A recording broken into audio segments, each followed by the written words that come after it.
Sa aming mga ulat ngayong gabi, ang kalunos-lunos na kalagayan ng ilang pampublikong ospital. Sa kabila ng matinding kakulangan sa ilang ospital, may mga nakatenggang gamit na milyong-milyong piso ang halaga. At sa report ni Jiggy Manikad na kasalukuyang on assignment, ang mga panganib dulot ng mga motorsiklo de peligro. Tutukan ng mas malawak na paglalantad ang mga issue at kontrobersya dito sa Reporter's Notebook.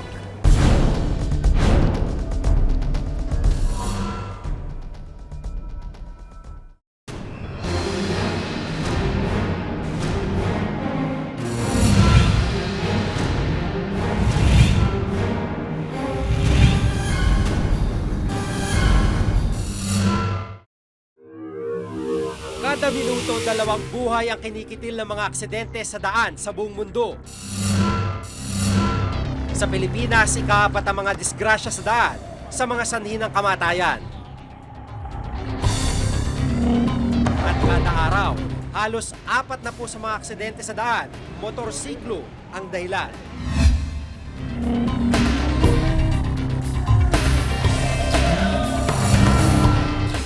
Minsan nang humarurot ang motor ni Jose Villanueva sa daan. Pero hindi niya akalain noon na makikiangkas si kamatayan.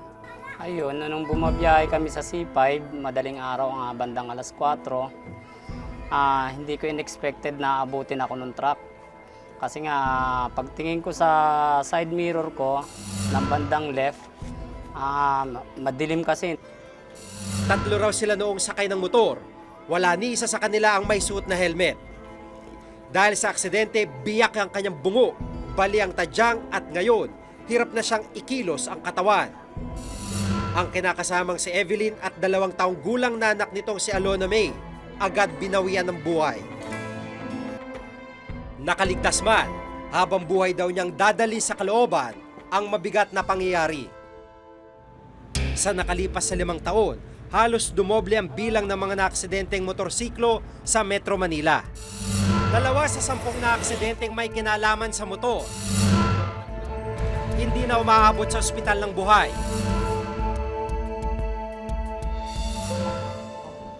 Mula sa video ng CCTV ng Metro Manila Development Authority o MMDA, makikita ang kalsadang dahilan ng aksidente ng mga motorsiklo. Ang hindi pagsunod sa traffic light. Yung traffic light is naka-red na dapat hihinto siya, hindi siya mag-go. Kaso tinuloyan pa rin niya. So ayan. Pag-counterflow o pagsalubong sa kabilang lane. Hindi niya napapansin, aside dun sa 2 unang tumawid sa pedestrian lane, isa pang parating na babae. So hindi niya nakita yung babae ang nabangga niya. At paglipat-lipat ng lane. Galing siya ng 3rd lane, gusto rin niyang mag-U-turn, hindi naman nag-take caution, hindi man nang sumilip or tumingin kung tama ba yung gagawin niyang pagpapalit ng linya ng lane sa traffic. So, ayun. Dahil siya nabangga po siya ng taxi.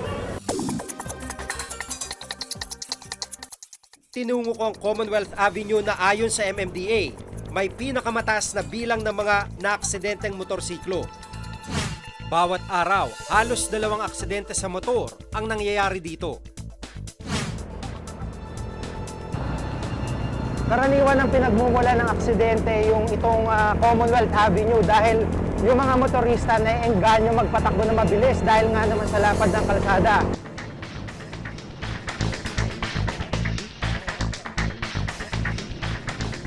Pero anumang lapad ng kalsadang ito, tila masikip pa rin para sa mga nagmamaneho ng motorsiklo.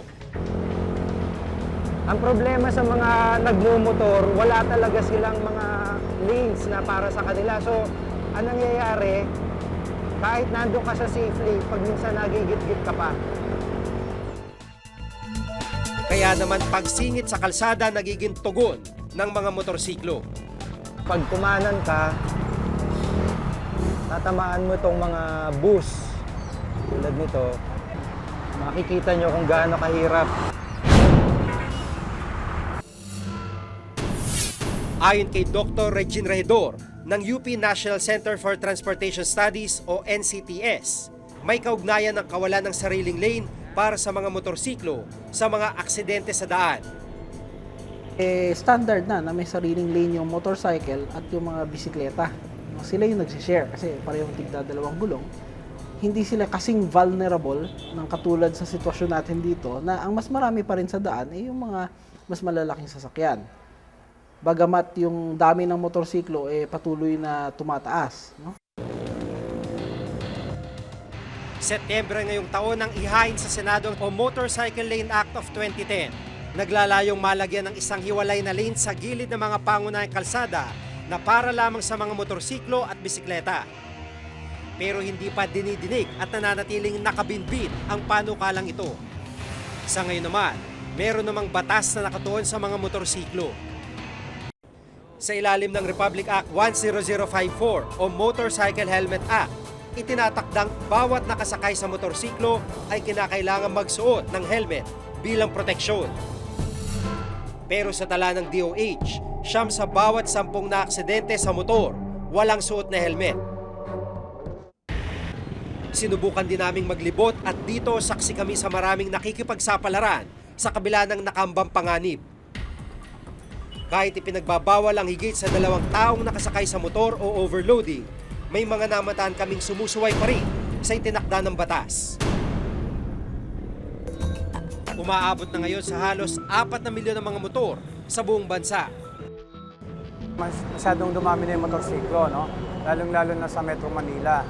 And isa sa mga posibleng problema dyan is we are not ready for this ganito karaming motorsiklo. Madaling maniuhin at mas mura kaysa kotse ang mga bentay kasi ng motorsiklo. Pero kalakip daw nito ang mas iba yung pag-iingat. Sa kasalukuyan, mapaandar lamang ang motorsiklo sa test drive ng Land Transportation Office. Maaari ka nang mabigyan ng lisensya. Wala kasing mandatory na training. Kung titingnan mo yung batas natin, wala namang sinasabi sa batas na kailangan umattend ka ng isang eskwelahan or training program para bago ka magmaneho o bago ka sumakay ng motorsiklo. Ang mga vehicles kasi hindi naman siya usually yung talagang cause ng aksidente. Pag tiningnan natin yung aksidente, marami talaga driver o kaya rider error. Bakit? Dahil siguro kulang sila sa skills, kulang sila sa experience. Kaya kami sa office namin, palagi kami nagsaseminar, nag-outreach program para maturuan, ma-train o ma-educate lahat ng mga motorcycle riders. Metro Manila, iniisip namin yan, makikipag-coordinate kami sa mga LGUs, sa mayors. Kaya panukala ng NCTS magkaroon ng mandatory training na magtuturo sa mga nagmamaneho ng motorsiklo ng mga batas trapiko.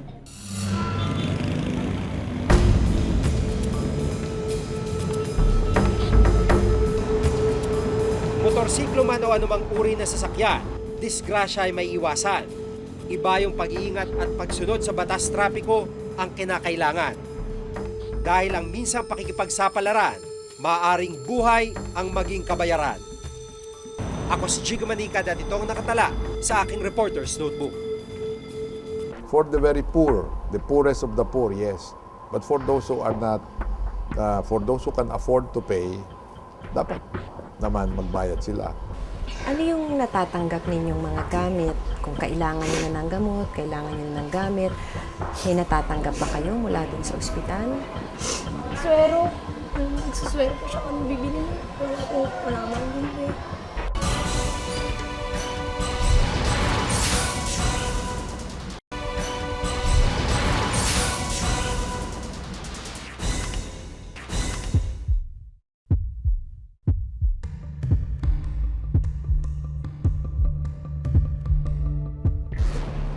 Ospital ang lugar kung saan madalas gahibla ang pagitan ng buhay at kamatayan.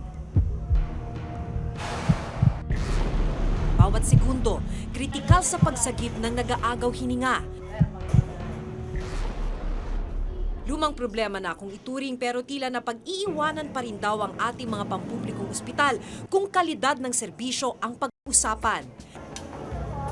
Minsan ang naiulat sa programang Jessica Soho Reports ang nakakaawang kalagayan ng ospital na ito sa Leyte, ang Eastern Visayas Regional Medical Center o EVRMC, minsang tinawag na Mona Lisa Hospital.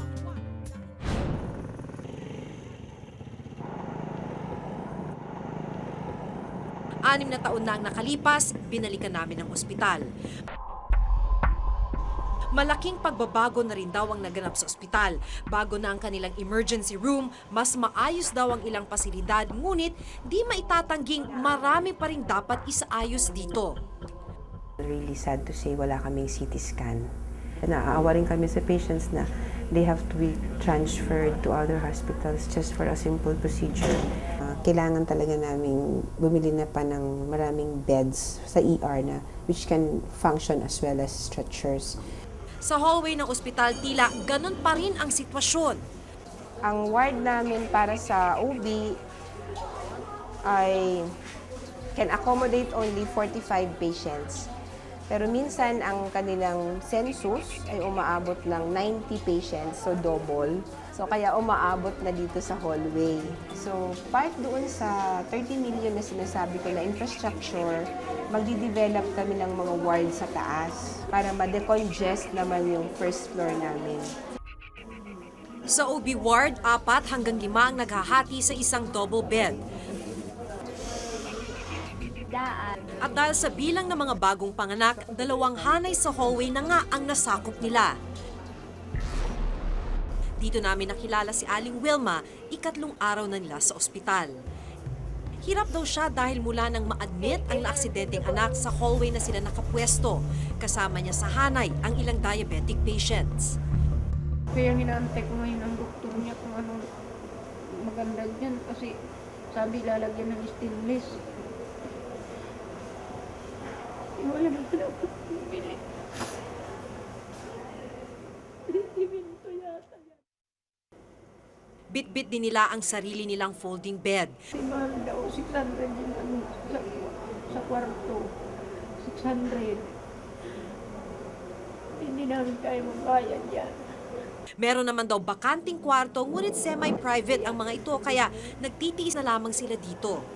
700 ang bilang ng mga pampublikong ospital sa bansa at marami sa kanila ang may mga semi-private rooms tulad na rin ng EVRMC.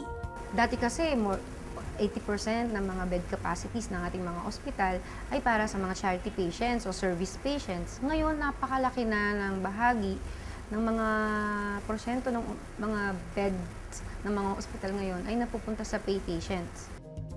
Noong 1999, inilunsad ng DOH ang Health Sector Reform Agenda na naglalayong paunlarin ang health services sa bansa. Pinayagan ng mga ospital na pumasok sa mga income-generating projects, kabilang na ang mga pay wards. Ngunit tutol ang ilang health groups dito dahil senyales daw ito ng privatization. Sa huli, tungkulin pa rin ng gobyerno na magbigay ng serbisyong pangkalusugan sa kanilang mamamayan. Simula yan sa mga socialized schemes na tinatawag, those who can afford to pay ay magbayad para may maibigay pa doon sa mga less na nakaka-afford na mga patients. Hanggang sa susunod, makita nila, oh, magandang scheme to, makikita tayo rito. Ayon kay Secretary Enrique Ona ng DOH, importante ito upang makalikom ng karagdagang pondo ang ospital na tutusto sa pangangailangan nito. For the very poor, the poorest of the poor, yes. But for those who are not, for those who can afford to pay, dapat naman magbayad sila. Because kung iisipin mo or hihingiin mong lahat galing sa gobyerno, hindi kaya ng government. Sa susunod na taon, 38.6 billion ang pondo ng DOH, maliit kung ikukumpara sa rekomendasyon ng World Health Organization. Ang kailangan daw na budget ng Department of Health para lamang sa maintenance ng mga ospital ay 40 billion pesos. Pero halos ito na nga yung mismong budget na naaprubahan o ibinigay na pondo sa Department of Health para sa susunod na taon. Sa Maynila, hindi naman nalalayo ang sitwasyon ng mga pampublikong ospital. Binisita namin ang Quezon City General Hospital. 3 ang palapag ng ospital, natutuklap na ang mga kisame, sira na rin ang sahig at kinakalawang na ang mga kama at sabitan ng dextrose. Dahil sa kondisyon ng ospital na apektuhan maging ang serbisyong medikal para sa mga pasyente. Dito namin nakilala si Melvis na confine ng anak nitong si Grease matapos mabangga ng sasakyan. Mister, obserbahan mo natin. Obserbahan natin kung nagsusuka yung bata, ibig sabihin may tama yung utak, may dugo. Bagamat pampublikong ospital daw ang QC Gen, nagulat siyang kailangan niyang maglabas ng 20,000 pesos kapalit ng operasyon ng anak.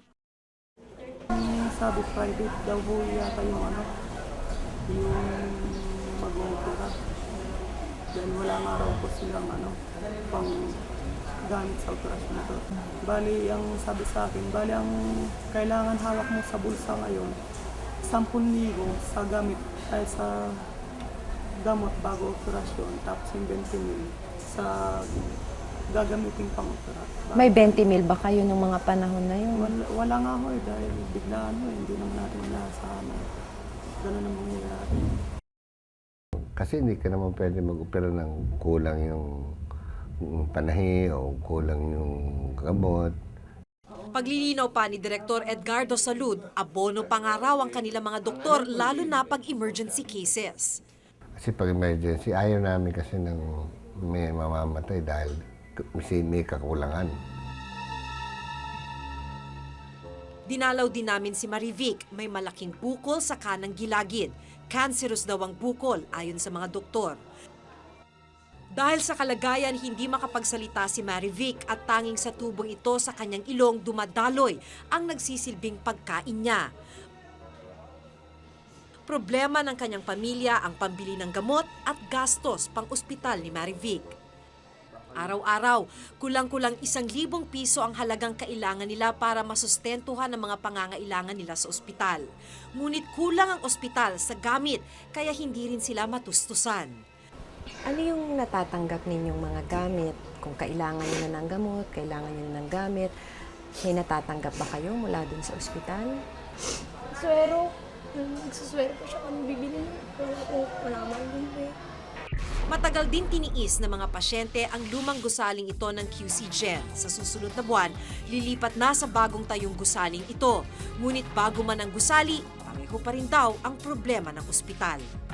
Hindi po porket bagong building, andyan na lahat. Hindi po kaya. At andito naman kami para tumulong. Hindi po kami sumusuko ng pagtulong.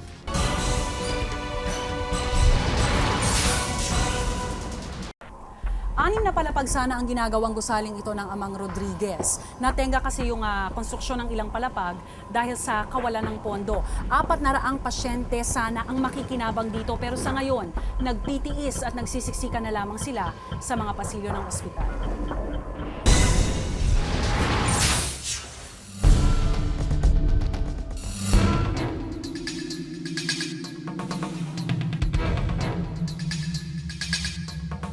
Habang 6 raw sa bawat 10 Pilipino ang namamatay na hindi nakakakita ng doktor base sa pag-aaral ng UP National Health Institute. Milyong pisong halaga naman daw ng mga hospital equipment and buildings ang sa kasalukuyan ay nasasayang o hindi napakikinabangan ayon mismo sa Commission on Audit.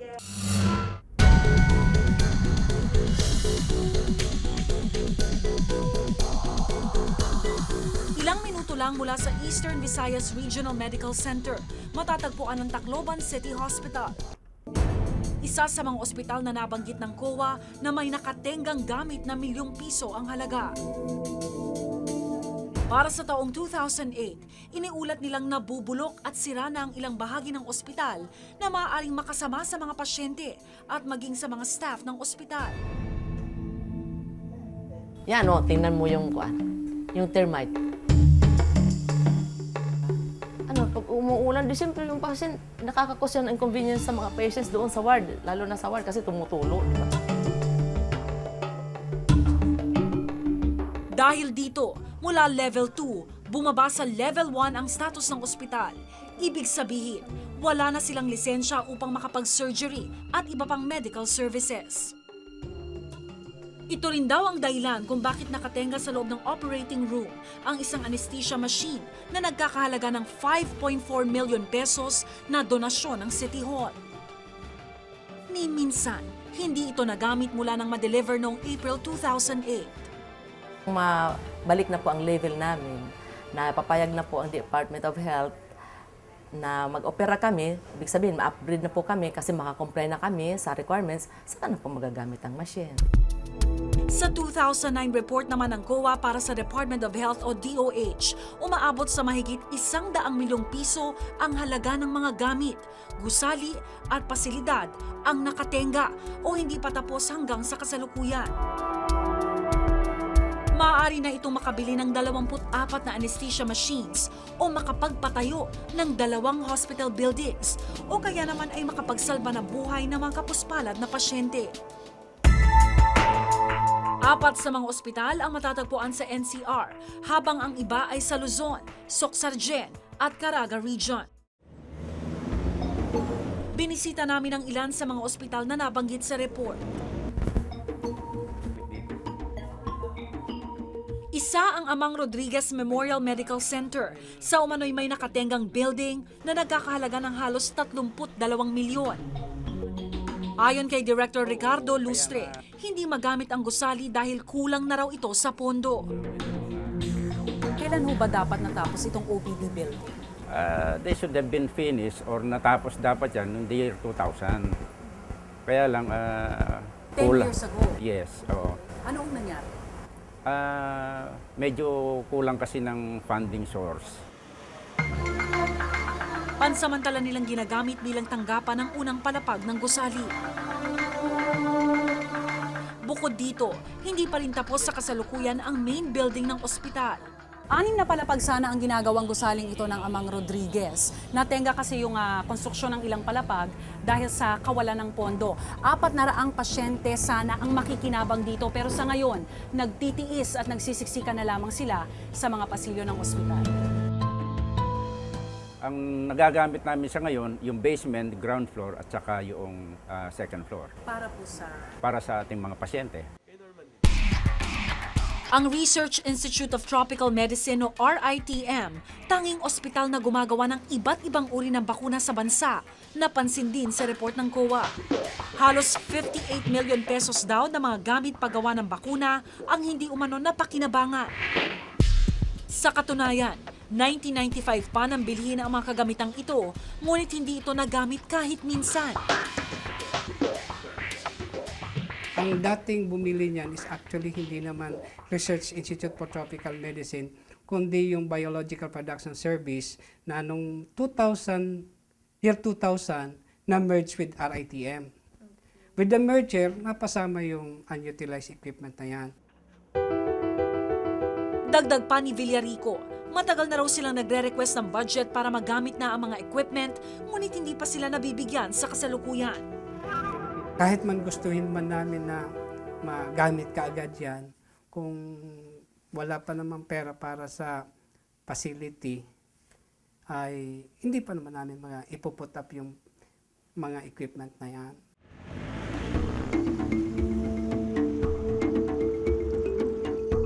Samantala sa East Avenue Medical Center, nireport ng COA na hindi umano napakikinabangan ang detoxification unit sa basement ng ospital mula nang ma-renovate ito noong 2008. Hindi kami may pagkukulang. Hindi namin yan ni-request. It was shoved on us by USEC, by the Department of Health. Dagdag pa ni Dr. Abesamis, plano raw itong i-convert na transient home para sa mga batang cancer patients. Gagawin nga natin para sa mga batang may cancer. Diba? Napakalaki. Ang daming pwedeng gawin dito.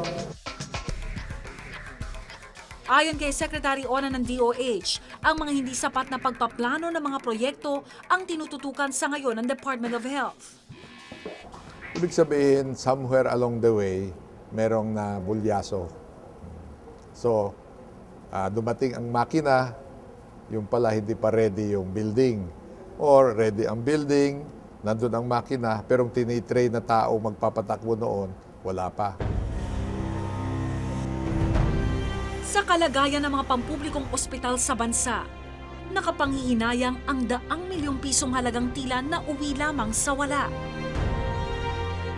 Dahil kung kaba ng bayan ang pinagkunan, mga mamamayan din ang dapat makinabang.